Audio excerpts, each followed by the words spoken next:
আল্লাহ রাব্বুল আলামিন আমাদের উপর ৫ ওয়াক্ত নামাজ ফরজ করেছেন। এই ৫ ওয়াক্ত নামাজ আমরা জানি ফরজ, কিন্তু কয় ওয়াক্ত নামাজ ওয়াজিব করে দিয়েছেন আমরা কি সেটা জানি? না, অনেকে জানে। তাহলে সেই নামাজগুলো কি কি? সেই নামাজটা হলো সালাতুল ফিতর, আমরা যেটা পড়ি সেটা হলো ওয়াজিব। আর ঈদুল ফিতর, ঈদুল আজহা, এই ৩ নামাজ আল্লাহ রাব্বুল আলামিন তার বান্দার উপর ওয়াজিব করে দিয়েছেন।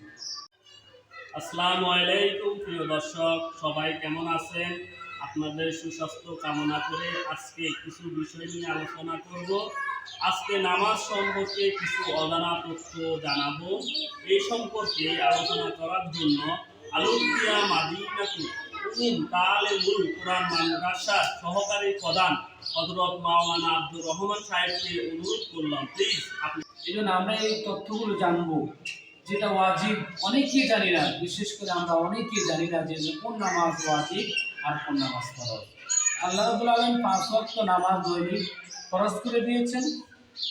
আর সালাতুল ফিতর এটা একটা আলাদা নামাজ, এটা আমাদের উপর ওয়াজিব করে দিয়েছেন। বছরে আমাদের ২টা আনন্দের দিন, ঈদুল ফিতর, ঈদুল আজহা। ঈদুল ফিতর ওয়াজিব, ঈদুল আজহাও ওয়াজিব। এই ৩ ওয়াক্ত নামাজ আমাদের উপর ফরজ করে দিয়েছেন। ভাই, কি আপনি আমার এই বিষয়টা কি জানছেন? আজকে জানছেন? আমি আসলে এই তথ্যটা অবগত না, আজকে আপনার থেকে শিখতে পেরে আমি অনেক আনন্দিত। ইনশাআল্লাহ আপনার থেকে আরও বিভিন্ন তথ্য জানবো অন্য কোনো সময়। আজকের জন্য আপনার থেকে বিদায় নিলাম। আমি আপনি যে তথ্যটা জানেন নাই, এখন জেনে নিয়েছেন, আমার দর্শকদের উদ্দেশ্যে কিছু বলেন। প্রিয় দর্শক, আজকে যে তথ্যটা আমি নিজেও জানতাম না, তো আপনারাও জানছেন, আমিও জানছি।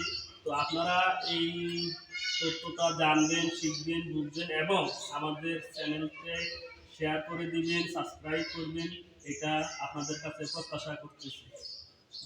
এই ভিডিওটা যদি আপনাদের কাছে একটু ভালো লাগে বা অজানা কিছু তথ্য আপনারা জানতে পেরেছেন, আপনাদের কাছে একটা অনুরোধ, লাইক, কমেন্ট, শেয়ার করে আমাদের চ্যানেলের পাশে থাকবেন। আসসালামু আলাইকুম ওয়া রাহমাতুল্লাহি ওয়া বারাকাতুহু।